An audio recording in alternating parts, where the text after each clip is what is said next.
Hello, my name is Kara, and I am going to hike the Appalachian Trail in spring of 2024. What is the Appalachian Trail, you might ask? The Appalachian Trail runs from Springer Mountain, Georgia to Mount Katahdin in Maine. It is roughly 2,200 miles and runs through 14 states. Statistics say that only 1 in 4 who begin the trail will actually complete it. The name of my channel is Rebound on the Appalachian Trail. You might have guessed that this is not my first rodeo. Hike. Maybe I should start my story from the very beginning.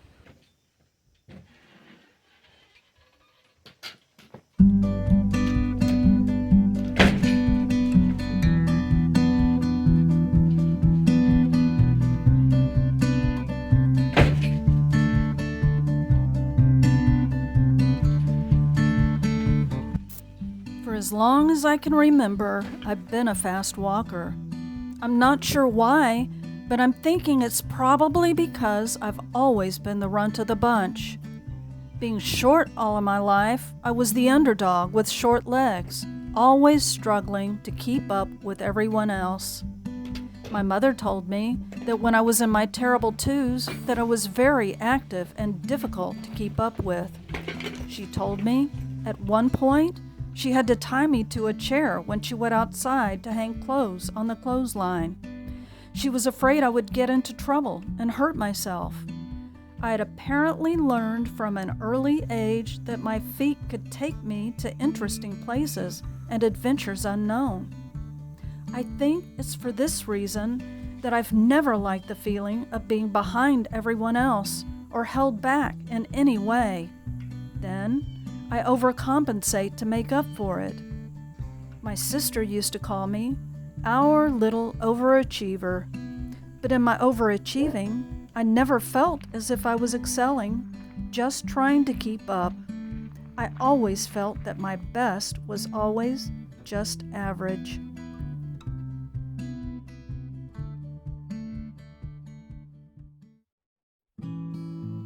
I've always been fascinated with the path.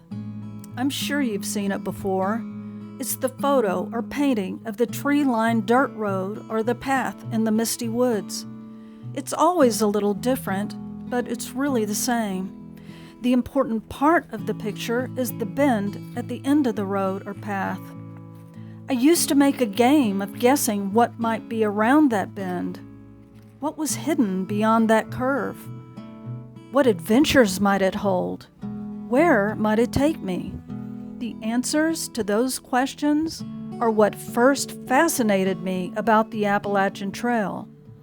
I'd never heard of anyone hiking for months at a time on a long trail until I was well into my 40s.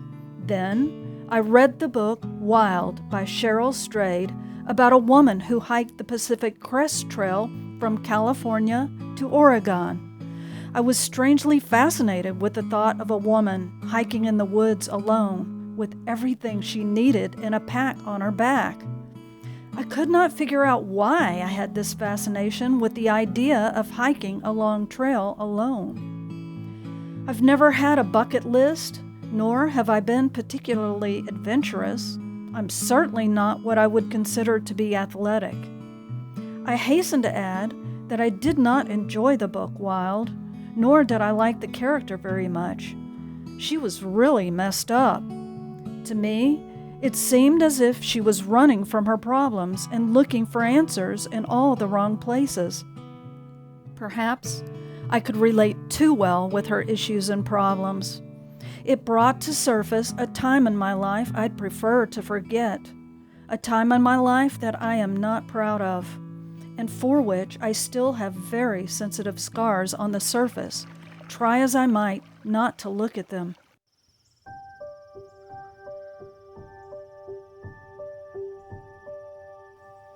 By all accounts, I should be dead.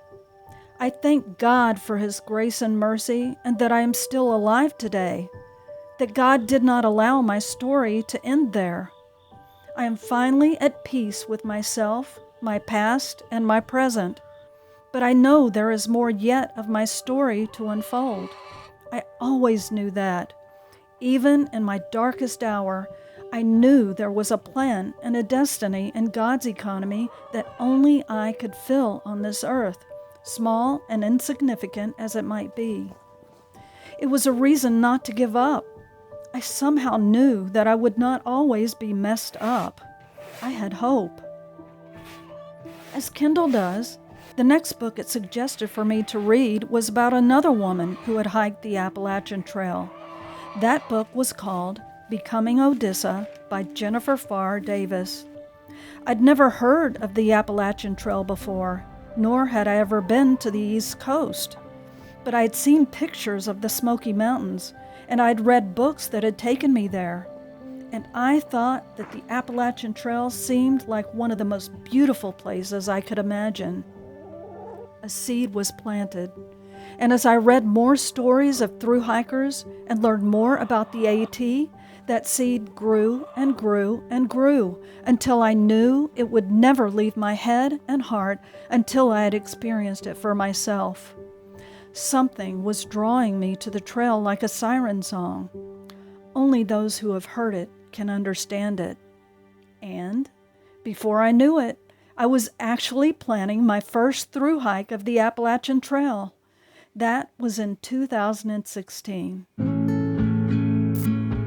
Upon reflection, I don't think I fell into that category of people who go to the trail looking for something, for answers, for peace, for direction. I already knew that Jesus was the answer to all of my problems.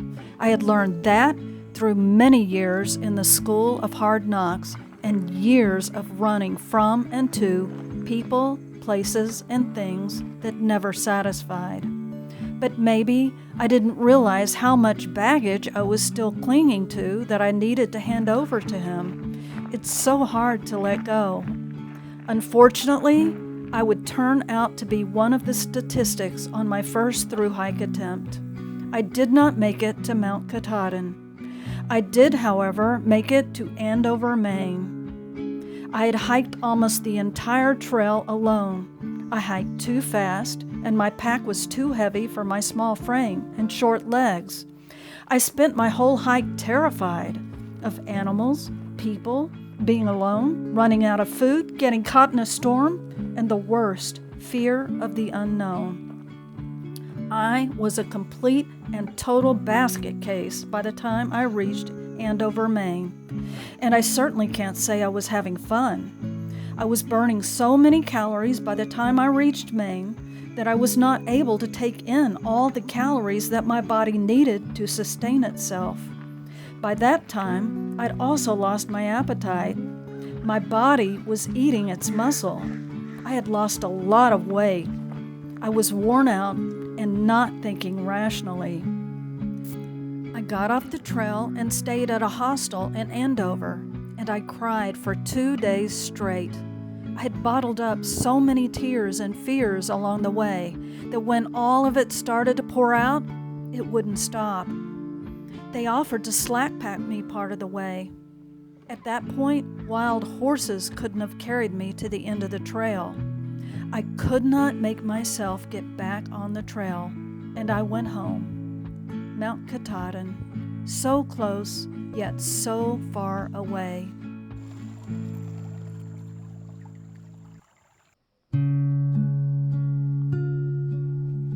Once I was home, I was absolutely and totally devastated. I felt like a failure. I had heard about post-trail depression. I definitely had it. And it was compounded by the fact that I did not finish the trail. Not finishing was haunting me. I knew I already had the label of quitter in my past. The baggage I was carrying from the past screamed that yet again I had not finished what I had started. I continued to process and analyze my hike as the months wore on. To this day, I don't think I've fully processed what happened out there on my first hike. In many ways, my time on trail feels like a dream, like it happened to someone else, or it wasn't real.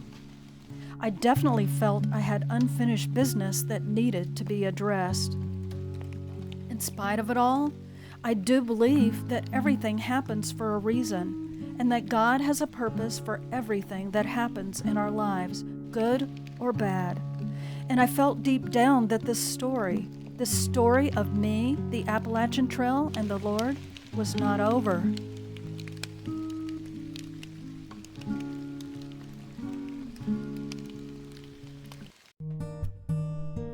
I started planning another through hike for 2018. On my second hike, I was armed with experience and knowledge of the trail for sure, and I felt more confident going into my second hike. A lot of my fears, especially of the unknown, were gone. I had learned from my mistakes and had a different strategy in place this time. A lighter pack, more zeros, more nutritious food and vitamins, fewer miles per day, and to open up and make some friends this time. Having grown up in a dysfunctional family of origin, I had many codependent traits and unhealthy ways of coping with it all.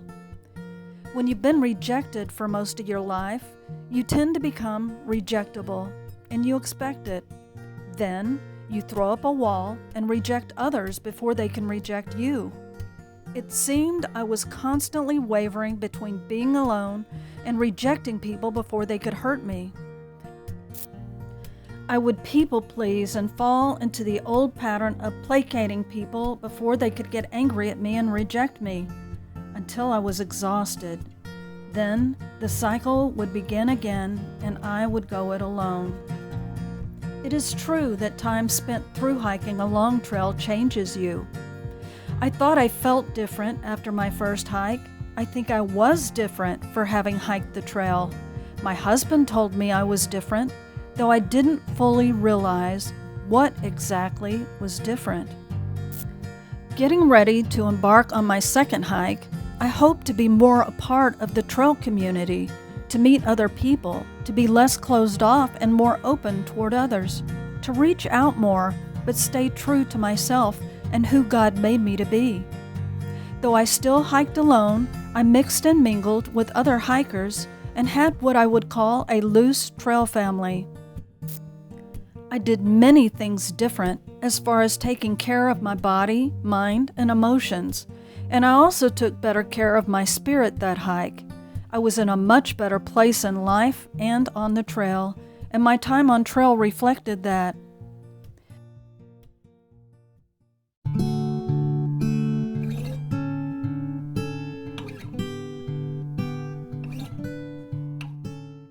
In Connecticut, I caught a tick disease, Ehrlichia.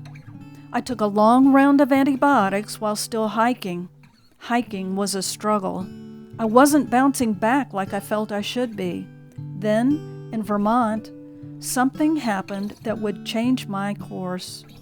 It was something I had done so often, something so benign, I could never have conceived of it ending my hike.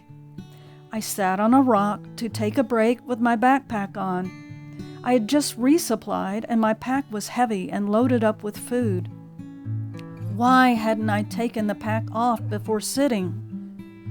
When my break was over, I bent over sharply to my right to pick up my trekking poles and I felt a pop. The first thing that registered was shock, wondering what had just happened. As I continued to walk, the pain in my side grew and grew. To top it all off, I also fell pretty hard on the rocks that day. By the evening, I knew something was horribly wrong. Having had a broken rib before, I suspected that my rib was broken. Since I'd hiked past that point on my first hike, I knew what was coming up as far as the difficult terrain and climbs on the trail in New Hampshire and Maine. In the morning, I made the difficult decision to get off the trail. X-rays, once I got home, confirmed that my rib was broken. Doc said 6 weeks recuperation, no backpack, only walking a few miles a day, if I just had to do it. Thus ended my second through hike attempt. Though I didn't like it one bit, I felt it was a legit reason to get off the trail, something that couldn't be helped. But still, I wondered why God didn't help me make it to the end of the trail. Why did I fail yet again? I have lived enough of life to realize that our life is a journey. Life is a process. And if I wanted to live my life according to God's plan, I had to trust that He has a reason for everything that happens in our lives. It felt as though this chapter in my story was not yet finished.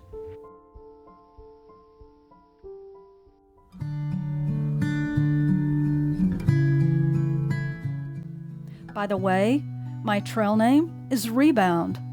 Thus, the name of my channel, Rebound on the Appalachian Trail. It's traditional for hikers on the AT to acquire or be given trail names. On my first hike, I gave myself a trail name, Arkansas Traveler. On my second thru hike attempt, other hikers I met seemed fascinated that I would start over again from the beginning of the trail rather than start over from Andover, Maine and finish it off from there. It earned me the trail name of Rebound. I loved it immediately. It seemed a metaphor not only for my trail history, but for my life in general. Truth be told, I could have gone down a very dark path in this life and probably wouldn't be here telling you this story. But thanks be to God for His grace and mercy, I have rebounded time and time again. And I'm still going. I like to think that the gift of this trail name was from God, encouraging me to continue to pick myself up, dust myself off, and try again. A lesson I am still working on is that it's about the journey, not the finish line, and that mistakes and failures are not the defining things in our lives. These mistakes are to be learned from, to become stronger from. The trail of our lives has many valleys, bends, twists, obstructions, snakes, bears, climbs. But the mountaintop experiences are what make them all worthwhile. But you can't reach the mountaintop without going through the valleys. Yes, it is said that the trail changes you, but I prefer to think that God is using the trail with all of its challenges, physical, mental, spiritual, and emotional, in my life to mold me, refine me, and change me into who and what He wants me to be. One of my favorite authors is Corrie ten Boom, and one of my favorite quotes from her is this: "This is what the past is for. Every experience God gives us, every person He puts in our lives, is the perfect preparation for the future that only He can see." Though my life is not perfect and I'm nowhere near arriving, I'm very happy and I love where I am in life.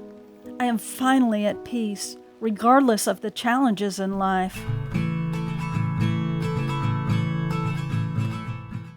I have a wonderful husband who has supported my hiking endeavors all along the way. He has been my #1 fan, and I thank God for him and his support. My husband is a retired musician. I am Bud's wife, a mama to my cat Chloe, and our dog Jake, as well as my 23 chickens, Melvina, Heloise, Opal, Mamie, Beulah, Gretchen. Oh, well, I guess I can't name them all. We'd be here all day. I am a homemaker. I make handmade journals. I love animals, nature, reading books, hiking, of course, and crafting. Most importantly, I am a Christian who depends upon my Heavenly Father for everything.